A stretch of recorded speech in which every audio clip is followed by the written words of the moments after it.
Vetri IAS Study Circle, the best academy for competitive examinations. This is supposed to be a demo, but let us keep it interactive. See, only if it is interactive, it will be entertaining, right? Let's be we'll keep it interactive. In school books, you would have read something about Ashoka. Ashoka maram nattar. படிச்சிருப்பீங்களா? அது மறக்கவே மறக்காது இல்லையா actually. So actually, but generally, what do you know about Ashoka? Why is he regarded as a great ruler? After Kalinga War, he had violence. Absolutely brilliant. After Kalinga War, after one major war which killed hundreds of thousands of people, he actually renounced violence and he have completely taken a path called as actually Buddhism. The path of Buddhism and more importantly pacifism. Pacifism, he declared that I will not fight any war. One thing. Anything else? After he converted to Buddhism, he became what? What did he do to the people actually? He practiced Buddhism. Actually, Ashoka never forced anybody to convert to Buddhism. Ashoka used Buddhist principles to run a government on the policy or on the principles which was taught by Buddha. That is the greatness about Ashoka. I tell you what, Ashoka was the first ruler in the world history to establish a welfare state. Welfare state. Ulagathile first people's government, a government that will stand up for the people, putting create panna first all Ashoka. There is a British historian called as H.G. Wells. H.G. Wells. There is a quotation, I'm not quoting it exactly, but the meaning is actually, he says, there are thousands of stars in the sky, and each star, if it is equated for a king, there is only one star which shines brightly, and that person is Ashoka. Appdin solli sollirukkaru H.G. Wells. A British historian, a 19th century British historian, when he wrote about the world history, he has given such a great name for Ashoka. Well, let's find out what Ashoka did actually. Ashoka comes from a dynasty called as the Mauryan dynasty. Mauryan dynasty. You know what? Mauryan dynasty is a huge empire. What is an empire? An empire, it has a vastness of land, a huge area, where actually some 3 or 4 rulers will actually bring about a huge area in one umbrella. That is an empire. How many empires have been there in Indian history? Just now I spoke about a few empires. What are the major empires of Indian history? Gupta Empire, Mughal Empire, Mauryan Empire. If you put it chronologically, there is a Mauryan Empire, there is a Gupta Empire, there is a Mughal Empire.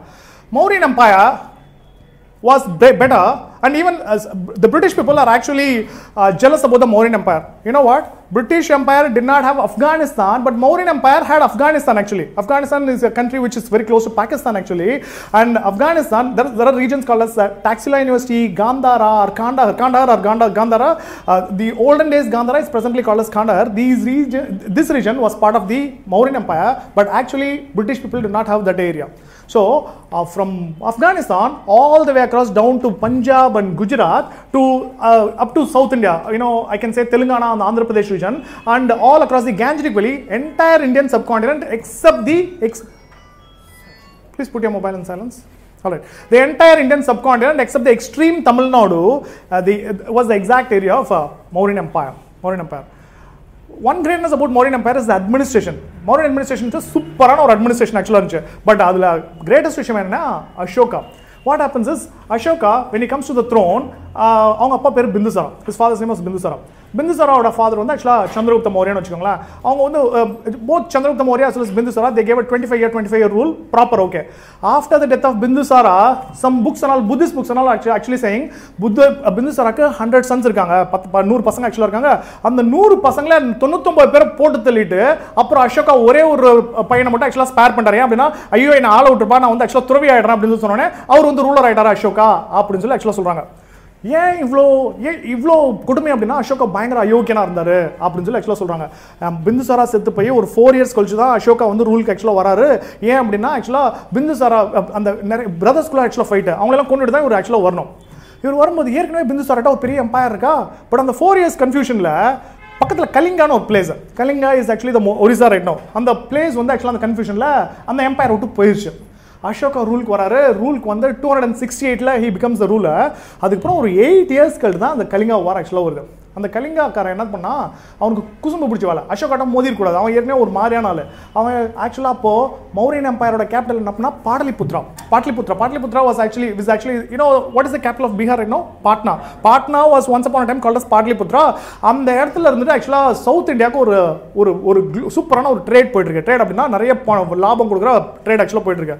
But if people travel from Patliputra to South India, they have to pass through Orissa இல்லையா, ஒரிசா வழி தானே போகணும். அப்போ அந்த கலிங்கால இருக்க என்ன பண்ணா, if trade has to happen between South India and Patna to South India, you have to pay me the toll அப்படின்ட்டான், வரி கொடுக்கணும் அப்படின்னு சொன்னப்போ தான், அப்போ தான் that is when actually Ashoka got angry. கடுப்பாயிட்டு இங்கேருந்து ஆக்சுவலாக ஒரு ஃபோர்ஸ் எடுத்துகிட்டு போனா பாருங்க. மௌரியன் ஆர்மி எவ்வளோ பெருசு அப்படின்னா, Alexander actually வந்து மௌரியன் ஆர்மியை பார்த்து பயந்தார். மௌரியனா before Alexander you would have heard about Mahapadmananda, Nanda dynasty பற்றி கேள்விப்பட்டிருப்பீங்க. அந்த நந்தா டைனாஸ்டியோட ஆர்மியோட size 1 lakh people 2 lakh people சொல்லி நிறைய கவுன்சில் ஆக்சுவலாக இருக்கு. At least they would have had an army of 1 lakh people. அவ்வளோ பெரிய ஆர்மி ஆக்சுவலாக கலிங்கா வந்து அட்டாக் பண்ணா எப்படி தெரியுமா இருக்கும், ஒரு பெரிய சிங்கத்துக்கு முன்னாடி ஒரு முயலை விட்டா எப்படி இருக்கும், அப்படியே பாஞ்சு அப்படியே கலிங்கா சும்மா பராண்டிட்டாரு. Massive devastation. In his one of the inscriptions, அவரோட inscription கல்வெட்டுன்னு சொல்லி சொல்லுவாங்களா, அந்த இன்ஸ்கிரிப்ஷன்ல அவரே எழுதி வச்சிருக்காரு 1 lakh people, 1 லட்சம் பேர் செத்து போயிட்டாங்க. 1,50,000 people வந்து ஆக்சுவலா கண்ட்ரி விட்டு ஓடி போயிட்டாங்க. இன்னும் more hundreds of thousands of people were injured in the war, battlefield injured அப்படின்னு சொல்லி ஆக்சுவலா சொல்றாரு. பயங்கரமான shock. He goes to the battlefield. நீங்க பேட்டில்ஃபீல்ட்லாம் போனீங்கன்னா, ஏன்ஷியன்ட் பேட்டில்ஃபீல்ட்லாம் போனீங்கன்னா, thankfully today we are living in a democracy.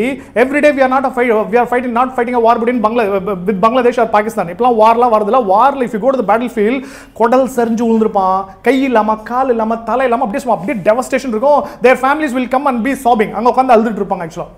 அதை பார்த்தவனே இருக்கு ஆக்சுவலா, ஒன் பர்சன் நம்ம எடுத்த டெசிஷனால இத்தனை பேர் நாசமா போயிட்டாங்க அப்படின்னு அவர் அப்படியே நொந்து போய் உட்காந்துறாரு, அங்கேயே உட்காந்துறாரு. அதுக்கப்புறம் என்னாச்சுன்னா, நீங்கள் ஸ்கூலில் என்ன படிச்சிருப்பீங்க, அதுக்கப்புறம் இமீடியட்டாக புத்திசம் மாறிட்டாரு கிடையாது. ஆக்சுவலாக புத்திசமாக மாறதுக்கு ஒரு கிட்டத்தட்ட 4 years ஆகுது. உப்பகுப்தா அப்படின்னு சொல்லி ஒரு புத்திஸ்ட் ஸ்காலர் அவரை கூப்பிட்டு அவரை கவுன்சிலிங்லாம் பண்ணி கொஞ்சம் கொஞ்சமாக ஆக்சுவலாக புத்திசம் மாறி, அது என்ன மாதிரி ஒரு டிரான்ஸ்ஃபர்மேஷன்னா, இங்கிலீஷில் என்ன சொல்லுவாங்க, வாக் த டாக் அப்படின்னா. வாக் த டாக்னா சொன்னதை செஞ்ச மாதிரி.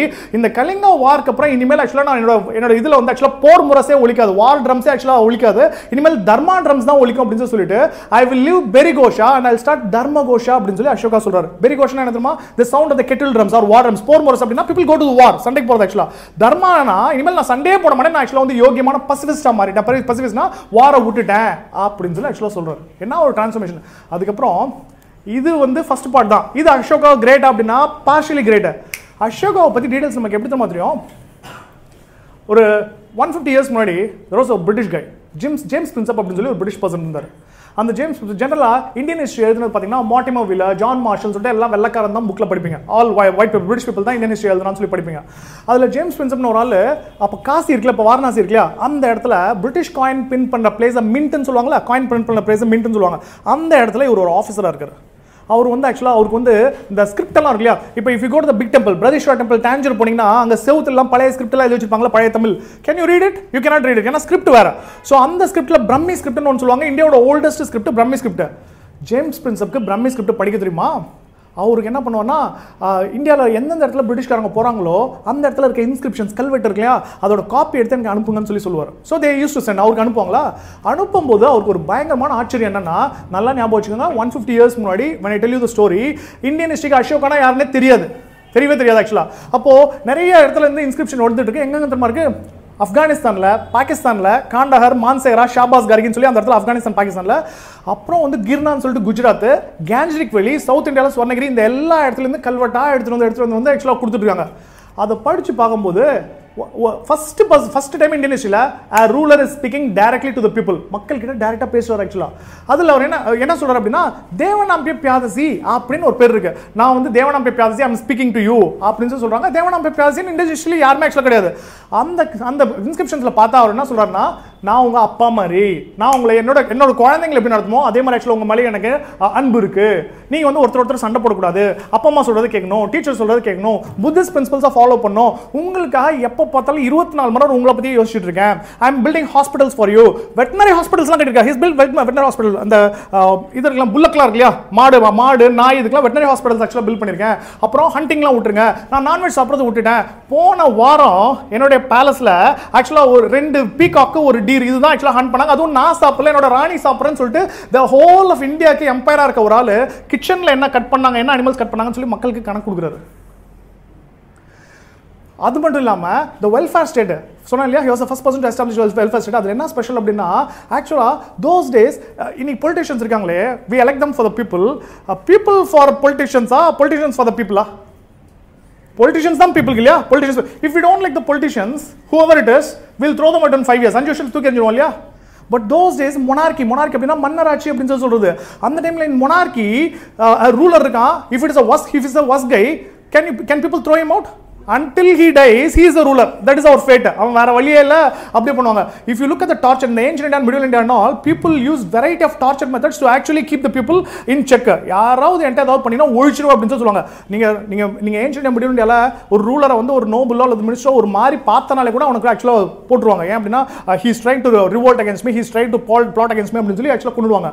அந்த மாதிரி டைம்ல ஆக்சுவலா பிரசிடென்ட்டே அதுக்கு முன்னாடி பிரசிடென்ட்டே ஆக்சுவலா இல்லாம ஃபர்ஸ்ட் ரூலர் வந்து எப்ப பார்த்தாலும் people think பண்ணிட்டு அவர் என்ன பண்ணுவாரு அப்பப்ப ஆக்சுவலா he takes his தேர் chariotனா தேர் எடுத்துட்டு people போய் மீட் பண்றான்னு சொல்லிட்டு ஸ்பெசிஃபிக்கா தர்ம மகா மாத்ராஸ்னு சொல்லி he fixed officers வச்சு அந்த ஆபீசர்ஸ் போய் புத்திஸ்ட் பிரின்சிபல்ஸ் people ஃபாலோ பண்றாங்களா இல்ல people ஏதாவது தப்பா பண்றாங்களா தர்மனா என்னன்னு சொல்லி people புரிய வைக்கிறதுன்னு சொல்லிட்டு லைஃப் லாங் ஃபுல்லா புத்திஸ்ட் பிரின்சிபல்ஸ் திரும்ப ஜனங்க ஆக்சுவலா போய் இது பண்ணி அதை அப்படியே சூப்பர்வைஸ் பண்ணி ஒரு நாளைக்கு 16 hours வந்து 17 hours வரைக்கும் ஒர்க் பண்ண ஒரு அசோகா. அது ஏன் ஸ்பெஷல்னா அந்த காலத்துல அந்த புறம் சொல்லி சொல்லுவாங்க இல்லையா ஹாரம் அப்படின்னு சொல்லுவாங்க இல்லையா அந்த ஹாரம்லாம் அந்த காலத்தில் ரூலர்ஸ்லாம் ஒய்ஃப்ஸ்லாம் பார்த்தீங்கன்னு வச்சுங்களேன் ஏகப்பட்ட பேர் ஆக்சுவலாக இருப்பாங்க. நீங்கள் நிறைய ரூலர்ஸ்லாம் வந்து அவன் ஹாரமில் ஒரு 500-600 பீப்புள் ஆக்சுவலாக இருப்பாங்க. அவங்களுக்கு நிறைய பேட் ஹேபிட்ஸ்லாம் இருக்கும். என்ன அப்படின்னா ஆல்கஹால் இருக்கும், அதுக்கப்புறம் ஆக்சுவலாக வந்து இது ட்ரக் அப்யூஸ் ஆக்சுவலாக இருக்கும், அப்புறம் ஃபீமேல் வீக்னஸ் இருக்கும். நிறைய ரூலர்ஸ் வந்து ரூல்க்கே வரமாட்டாங்க. அவன் வந்து ஆக்சுவலாக கொரோனேஷன் பதவியத்தோட நேராக போய் அந்த புறத்தில் படிச்சுப்பான். தேல் கோ அண்ட் ஃபாலோ இந்த ஹாரம், திரும்ப வரவே மாட்டான். ஃபைல்ஸ்லாம் அந்த புறத்தில் தான் கையெழுத்து போடுவாங்க. அப்படி இருக்கும்போது அசோகா தான் ஃபர்ஸ்ட் பர்சன் வந்து ஜனங்களுக்காக ஒர்க் பண்ணணும்னு சொல்லி நினைச்சாரு. அதனால தான் ஒரு கிரேட் அசோகா த கிரேட்னு சொல்லிட்டு. ஸோ அசோகால UPSC what are the questions generally ask about Ashoka followed a policy called as Dhamma. there are words. இப்போ நீங்கள் வந்து ஆக்சுவலாக நான் அந்த ஜேம்ஸ் பிரின்சப் சொல்லி ஒருத்தர் கண்டுபிடிச்சான்னு சொன்னாங்க இல்லையா, அந்த ஜேம்ஸ் பிரின்சப்போடைய ஸ்பெஷல் என்ன அப்படின்னா இந்த இன்ஸ்கிரிப்ஷன்ஸில் ஒவ்வொன்றையும் எடுத்து செக் பண்ணி பார்த்தா அதில் தேவனாம்பி பியாதசின்னு சொல்லி போட்டிருக்காரா ஒரு ஆள். ஹி ஸ்போக் இந்த இன்ஸ்கிரிப்ஷன்ஸை கடைசி வரைக்கும் he was very ஆல்மோஸ்ட் சாகிறதுக்கு கொஞ்ச நாளைக்கு முன்னாடி தான் கடைசி வரைக்கும் கண்டுபிடிக்க முடியல. ஒரு பெரிய Basil. there is a ruler who has kept inscriptions all across India, but in every inscription he mentions himself as Devanampi Pyadasi, but there is no person called as Devanampi Pyadasi in Indian history. பெரிய பசில். அப்புறம் தான் ஆக்சுவலாக ஒரு clue கிடைச்சது, almost like a miracle. In Ceylon, that is the name for Sri Lanka earlier, there are 2 Buddhist books called as Deepavamsa and Mahavamsa. அதில் மகாவம்சால ஆக்சுவலாக என்ன ஆச்சு அப்படின்னா ஒரு பிளேஸில் தேவனாம்பி பியாதசி அலையஸ் அசோகா அப்படின்னு போகும்போது தான் ஒரு தூக்கி வாரி போடுது. So very surprise because Devanampiya Piyadasi அசோகானோடனே அசோகா பற்றி மென்ஷன் இருக்கு. அசோகா தன்னோட இன்ஸ்கிரிப்ஷன்ஸில் எதுலையுமே அசோகான்னு சொல்லி மென்ஷன் பண்ணல. அதனால தான் ஆக்சுவலாக பெரிய கன்ஃபியூஷன் வந்து வெரி ரேர்லி 19th century தான் அசோகான ஒரு ரூலர் இவ்வளோ கிரேட்னு சொல்லி கண்டுபிடிச்சாங்க. You get the point? See that? So அதுக்கப்புறம் ஆக்சுவலாக அந்த ஹஜ்ஜி வெல்ஸ் ஆக்சுவலாக அசோகா பற்றி மென்ஷன் பண்ணியிருக்காரு. 1950s ஆந்திராவில் மாஸ்கின்னு ஒரு பிளேஸில் ஒரு இன்ஸ்கிரிப்ஷன் கண்டுபிடிச்சாங்க. அதில் தான் அசோகா தேவனாம்பி பியாதசி அசோகான்னு சொல்லி 2 நேம்ஸில் ஆக்சுவலாக சொல்லியிருக்காங்க. ஸோ கன்ஃபார்மே ஆயிடுச்சு. So this is the small story about Ashoka. யூபிஎஸ்சியில் எப்படி கொஸ்டின் வரும்? In the preliminary examination, in the main examination, there are 2 types of questions. In the preliminary examination, you know, it is objective type. Main examination, descriptive type. Preliminary examination, objective type, there are 3 types of inscriptions of Ashoka. One is major rock inscriptions, the other one is minor rock inscriptions, the other one is pillar inscriptions. ஒரு ரொம்ப தூரமான பிளேஸ்ல ஒரு kingdom இருக்க தூரமான பிளேஸ்ல எல்லாம் major rock inscription சொல்லிட்டு பாறையில எழுதிப்பாரு. Why they write in the rock actually? Because it will not be destroyed. All right, and people can actually reach it very easily. அந்த மாதிரி பிளேசஸ்ல they used to put up rock inscriptions. Minor rock inscriptions small rock inscriptions of very small messages. Pillar rock இன்ஸ்கிரிப்ஷன்ஸ்னா அசோகாவோட pillar எவ்வளோ தெரியுமா? கிட்டத்தட்ட 50 feet இருக்கும். 50 feet. Those days in Uttar Pradesh there was a place called சுனார்னு சொல்லிட்டு ஒரு குவாரி இருக்கு. அந்த இடத்துல ரெட் கலர் சாண்ட்ஸ்டோன் எடுத்துட்டு வந்து ஹைலி பாலிஷ் பண்ணி அதில் வந்து இன்ஸ்கிரிப்ஷன் எழுதி வைப்பாங்க. எந்த இடத்துல வைப்பாங்க? It's quite expensive. அந்த பில்லர்லாம் பார்த்தீங்கன்னா உயரமாக இருக்கும். அசோகா பில்லர்னு சொல்லி கூகுள் பண்ணிங்கன்னா you can easily see the Ashoka pillars. ஹைல 50 feet each weighs some 40-50 ton. 1 ton is 1000 kilograms actually. அவ்வளோ வெயிட்டாக இருக்கும். அந்த பிளேஸில் அவ்வளோ எக்ஸ்பென்சிவாக அதை பண்ணி கேஞ்சட்டிக் வெளியில் எந்தெந்த இடத்துல புத்தா பில்கிரிமேஜ் சென்டர்ஸ்லாம் தெரியும் இல்லையா? the place where he was born, the place where he attained enlightenment, the place where he gave the first sermon, அந்த மாதிரி பிளேசஸில் அசோகாவோட பில்லர்ஸ் ஆக்சுவலாக வைப்பாங்க. அந்த பில்லர்ஸில் இதே வந்து ஆக்சுவலாக புத்திசம் பிரின்சிபல்ஸாக ஜனங்களுக்கு அப்ளை பண்ணுறது தான் தம்மா அப்படின்னு சொல்லுவாங்க. What is this Dhamma actually? Dharma is a slightly altered version of the word dharma. Sanskrit word dharma. You would have heard about the Sanskrit word. So what is this Dhamma word? This belongs to the Pali language. What is that Pali language? Pali language was an ancient language through which Buddhism was taught actually. Alright, so this is how actually you get to hear. And in preliminary examination, what are the questions they will ask you? this Kalinga edict, Kalinga inscriptions, enna names they can ask you. In which inscription, Ashoka mentions about the Satan rulers. Satan ruler means about Pandyas, Satyaputras, or Kerala Putras. In the rulers, in which inscription he has mentioned so long. They may ask you about the Girnar inscription. Gujarat Girnar inscription. Okay? What is the message that Ashoka gives in Girnar inscription? These kinds of questions actually come in preliminary examination. In the main examination, they may ask you questions like this. What is the theme of Dhamma? What is Dhamma? What is the definition of Dhamma? What is the theme of Dhamma actually? How can you say, in what way, what are the primary concerns of Ashoka concerning his society or the people? What are the primary concerns? You are supposed to explain about Ashoka in about 150 or 200 words. So this is how you will get. Alright, so this is what we saw about Ashoka. And actually, let's see about the syllabus of history. You will obviously you have like in any other exam, ancient, medieval, modern India. The three compartmentalization of Indian history is ancient India, medieval India, modern India. Lastly, you also have world history, a little bit of world history. So first we will see the main examination, then we will go to the preliminary examination. How many papers are there in the main examination? 7 papers, actually 9 papers. If you exclude that language part, you have 7 papers. In the 7 paper, in the first general studies paper, you have history questions. History or art and culture questions. So art and culture, I repeat, dance, drama, music, architecture, sculpture, philosophy, religion, ellame actually varum. Philosophy, I'll just give you some topics. Philosophy na Indian philosophy Vedanta la kelipringla. Have you heard about Vedanta? Advaita, Dvaita, Vishishta Advaita, Sankhya, Yoga, Nyaya, Vaisheshika, Mimamsa. These are all regarded as the philosophies of Hinduism, Hindu philosophy. Apart from it, they may ask questions on Buddhism also. Buddhism la Hinayana, Mahayana, Vajrayana, or Madhyamika school, Yogachara school. These are all from the this one. I mean Buddhism actually. Apart similarly Jainism. In the philosophy they may ask questions. For example, so philosophy, religion, architecture, sculpture. This ellame actually on the main examination la they may ask you in general studies paper. Paper 1 actually. How many questions will be there? 8 questions generally. 8 questions. Each question will have, last year each question was for 10 marks. The previous year each question was for 12.5 marks. Which means on an average, history, art and culture questions for the main examination will have anywhere between 80 questions to 180 marks to 120 marks. So 800 marks to 80 marks to 120 marks. Which means, is it an important subject for the examination? Absolutely. It's an absolutely important topic for the main examination. So when you see these kind of topics in the Indian history, you may worry what is the thing about the world history. The Indian history topics in the world history topic world history, modern history ancient world history, middle world history it starts only from the industrial revolution. 1760 there was a process called as industrial revolution. You would have heard about it from 1760 to all the way across right now. Actually world history part. Vetri IAS Study Circle, South India's best faculties, excellent infrastructure, complete course material, 100% scholarship, greatest achievement within 5 years. Vetri IAS Study Circle, the best academy for competitive examination.